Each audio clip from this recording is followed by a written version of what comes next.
In December 2023, Vladimir Putin, a man wanted by the International Criminal Court for alleged war crimes, landed in Abu Dhabi to lampposts draped in Russian and Emirati flags, a 21-gun salute, a cavalry escort, and the UAE Air Force painting the Russian tricolor across the sky. The UAE's president, Mohamed bin Zayed, called Putin his dear friend. 3 weeks earlier, that same country had been hosting COP28, the world's largest climate summit.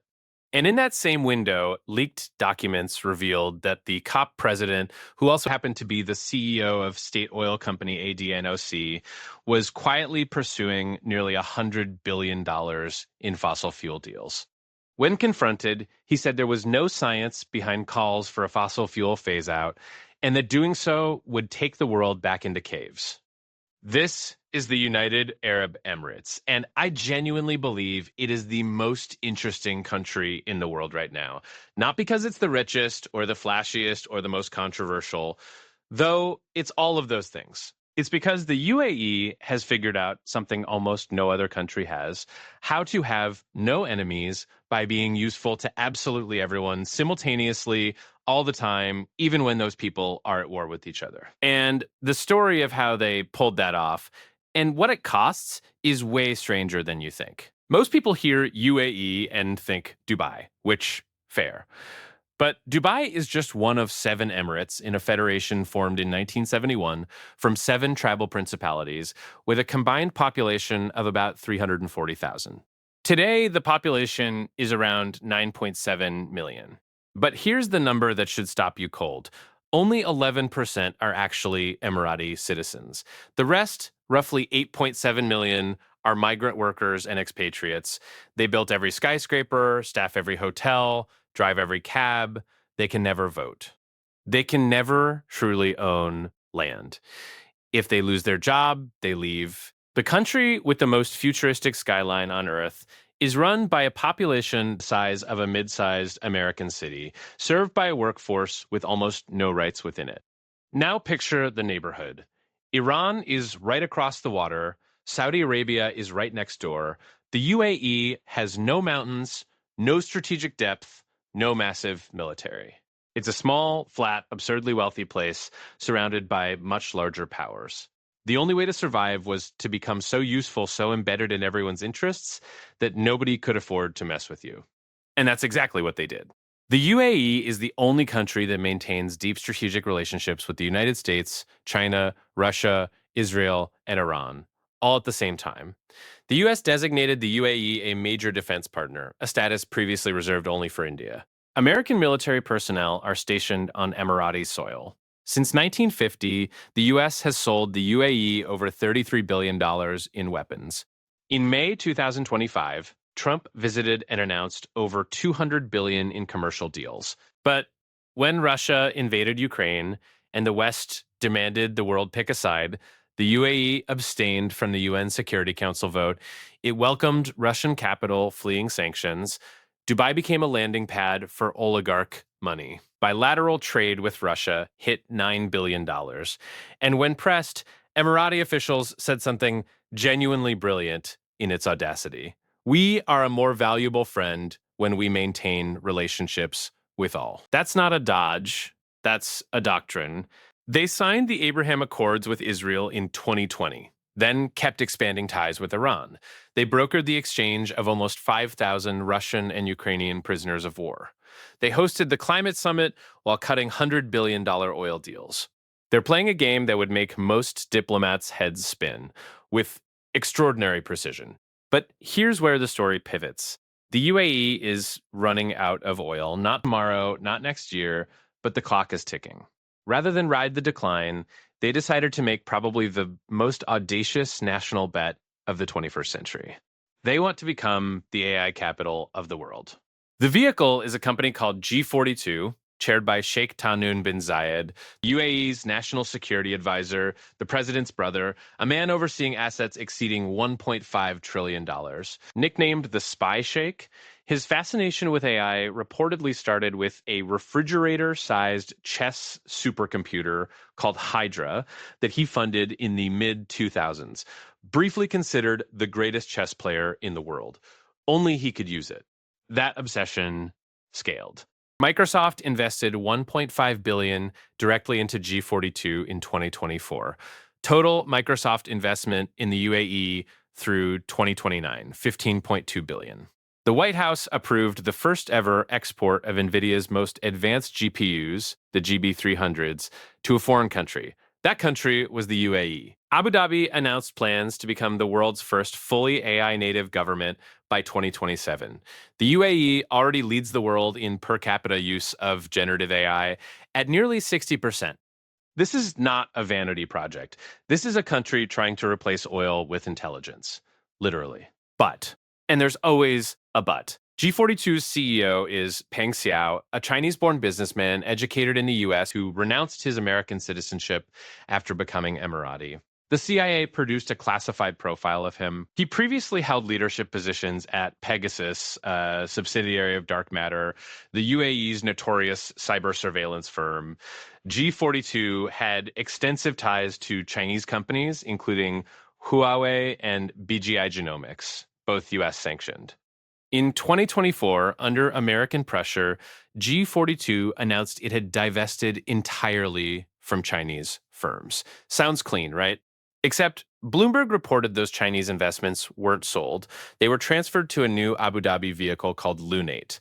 And Lunate is overseen by the same person who oversees G42, Sheikh Tahnoon.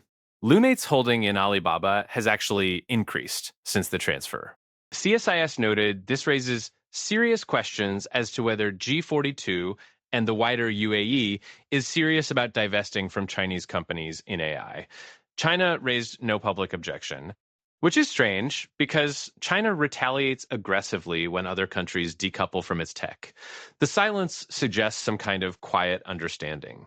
So the country getting America's most advanced AI chips may still be quietly connected to China's tech ecosystem through a corporate shell game overseen by the same intelligence chief.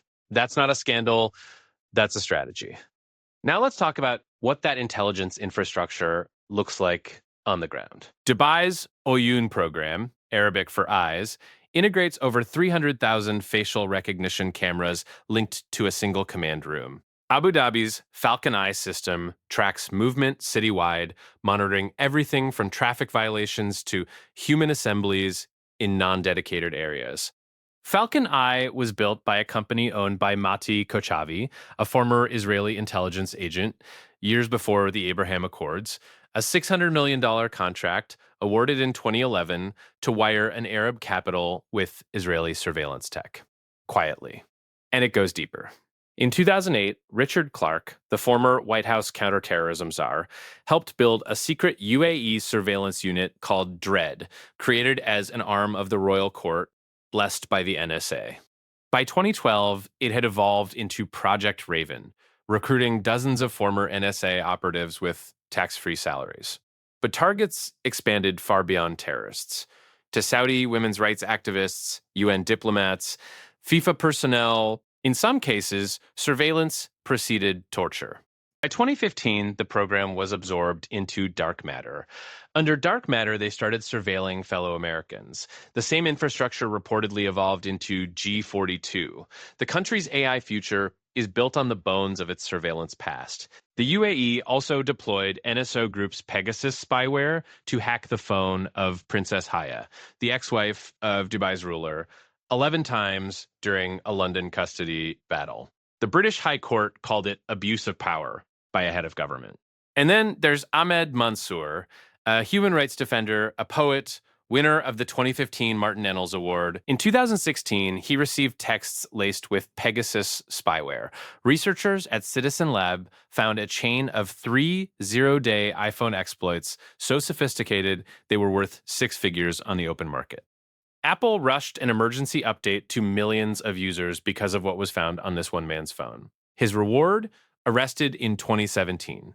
Sentenced to 10 years. Then an additional 15 years in 2024. Upheld in March 2025. He's been held in prolonged solitary confinement, denied a bed, denied books. 57 Bangladeshi citizens were sentenced to 10 to life years after a single court session for peacefully protesting against their home government. A British doctoral student named Matthew Hedges was sentenced to life for spying after a 5-minute hearing where he was forced to sign a confession in Arabic, a language he doesn't speak. He was pardoned 5 days later after international outcry.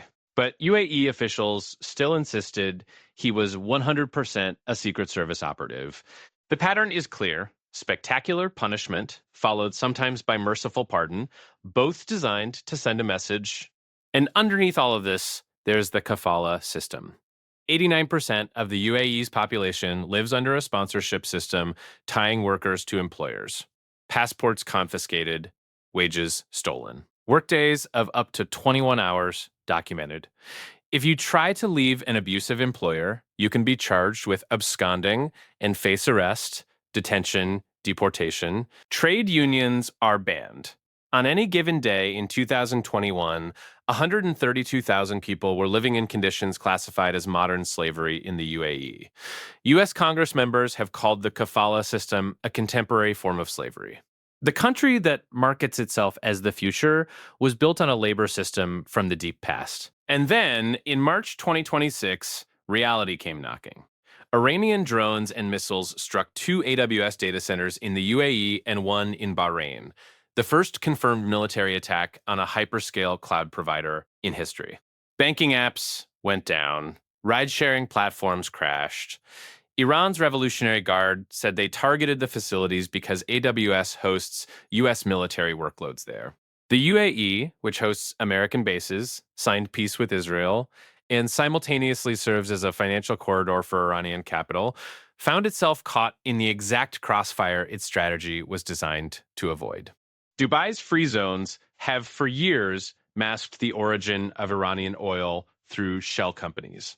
After the strikes, the UAE reportedly began considering freezing billions in Iranian assets. The country most exposed to an Iran-Israel war is also the country best positioned to profit from rebuilding afterward. That's not irony. That's the business model. So what is the UAE actually? It's the clearest proof that in the 21st century, you don't need democracy, you don't need ideology, you don't need to pick a side. What you need is capital, infrastructure, and the willingness to be useful to everyone, no matter how contradictory that gets. The UAE doesn't pretend, it doesn't moralize, it just executes. It's the most honest expression of what power looks like when it stops performing values and starts optimizing for leverage. And the question isn't whether to admire it. Parts of it are genuinely extraordinary. Parts are genuinely horrifying. The question is, what does a world full of UAEs look like?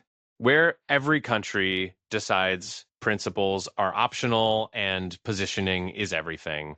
Where the rules-based order isn't overthrown, it's quietly made irrelevant by countries that figured out you can get further by being indispensable than by being right. The West invented those rules, and the UAE is the test of whether anyone still believes in them, including the West itself. Thanks for joining us on this journey through the UAE. If you found this video interesting, don't forget to like, subscribe, and share your thoughts in the comments.